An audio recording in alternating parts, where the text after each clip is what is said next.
बहुत सारे लोग कहते हैं ना कि ईश्वर कौन है? सर्वव्यापी है। ईश्वर क्या है? सर्वव्यापी है। तो कुछ लोगों ने तो पूछा कि हम ऐसे कैसे बोल सकते हैं ईश्वर सर्वव्यापी है? कैसे बोल सकते हैं कि ईश्वर सर्वव्यापी है? तो सबसे पहले तो हमें यह समझना चाहिए कि सर्वव्यापी मतलब क्या। दिनेश भाई, सर्वव्यापी यानी नहीं पता? ओके, जो हर एक जगह पे हो। सर्व यानी सब जगह, और व्यापी मतलब प्रेजेंट। ठीक है, जो सब जगह पे है उसको बोलते हैं सर्वव्यापी। ये अक्सर ये जो पद है सर्वव्यापी यानी सब जगह व्यापक, सर्वसामर्थी जो सबसे शक्तिमान, और सर्वज्ञानी जिसे हर बात का ज्ञान है, ये पद हमेशा से ही ईश्वर के लिए इस्तेमाल किए जाते हैं। क्योंकि इस संसार में ऐसा कोई भी नहीं है सिवाय ईश्वर के जो सर्वव्यापी हो। ना ऐसी कोई वस्तु है जो सर्वव्यापी है। इसीलिए ईश्वर को छोड़कर इस संसार में सर्वव्यापी कोई नहीं है। लेकिन इंसान का समझ इतना सीमित है कि वो समझ नहीं पाता कि सर्वव्यापी वाकई में सर्वव्यापी है। अभी जैसे मेरा बेटा है, छोटा बेटा प्रिंस, वो अकेले भी गाड़ी में बैठता है ना तो उसको डर लगता है। अकेले नहीं, पापा आप किधर हो? ठीक है, तो अगर जहां पे भी मैं सोचता हूं कभी कभी कि जंगल में भी अगर वो खड़ा है, शेर भालू भी सब उसके सामने हैं, पर उसको ये बात का एहसास हो कि पप्पा साथ में खड़ा है, तो उसको डर नहीं लगेगा, क्योंकि उसको इस बात का यकीन है कि मेरा पप्पा मेरे साथ खड़ा है। पर हम लोगों का समझ इतना छोटा है कि हम ये जानते हुए भी कि ईश्वर सब जगह पे है, ये बात को हमारे दिल में उतार ही नहीं पाते हैं कि भाई ईश्वर खड़ा है। क्योंकि हमारा समझ उस बात को एक्सेप्ट के बाद उस बात पे विश्वास करने में थोड़ा सक्षम नहीं रहता। कुछ लोग ऐसा भी बोलते हैं कि यार सर्वव्यापी जैसे हवा है, हवा की तरह, हवा सब जगह पे है। मैं बोलता हूं नहीं, हवा कोई वस्तु भी सर्वव्यापी नहीं है। हवा सब जगह नहीं होता। आप ऊपर ऊपर ऊपर जाते जाओगे तो हवा का दबाव कम होता जाता है। जहां हवा नहीं होता ऐसा कोई जगह है क्या वैसे? ऐसे पूछने के लिए। हाँ, वैक्यूम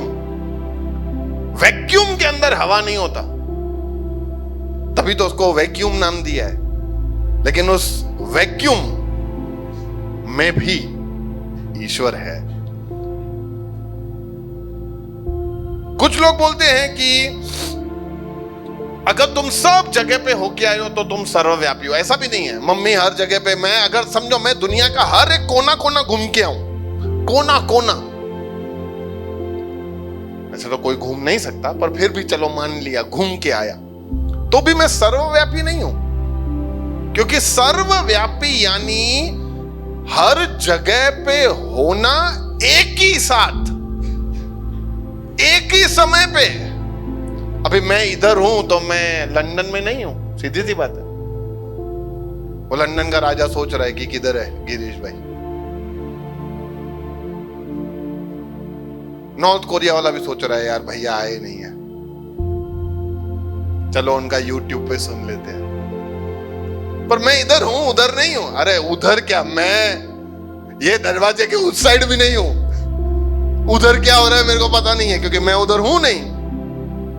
पर ईश्वर एक ही समय पे यहां पे भी है, लंदन में भी है, नॉर्थ कोरिया में है, दरवाजे के उस पार भी है, इस पार भी है, उस पार भी है, और हम सबको देख रहा है, समझ रहा है, और हमारे ऊपर उसका नजर है। तो इसीलिए सर्वव्यापी का मतलब होता है हर समय हर जगह पे मौजूद होना। और ये खूबी कोई इंसान में, कोई जानवर में, कोई वस्तु में मौजूद नहीं होती। वो सिर्फ ईश्वर में है, क्योंकि ईश्वर ही हर समय हर जगह पे हो सकता है।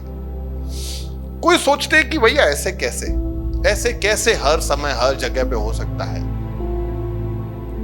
मैं उनको समझाता हूं कि देखो, जैसे मैं अभी बोल सकता हूं कि मैं सर्वव्यापी हूं इस हॉल में मैं सब कुछ देख पा रहा हूं।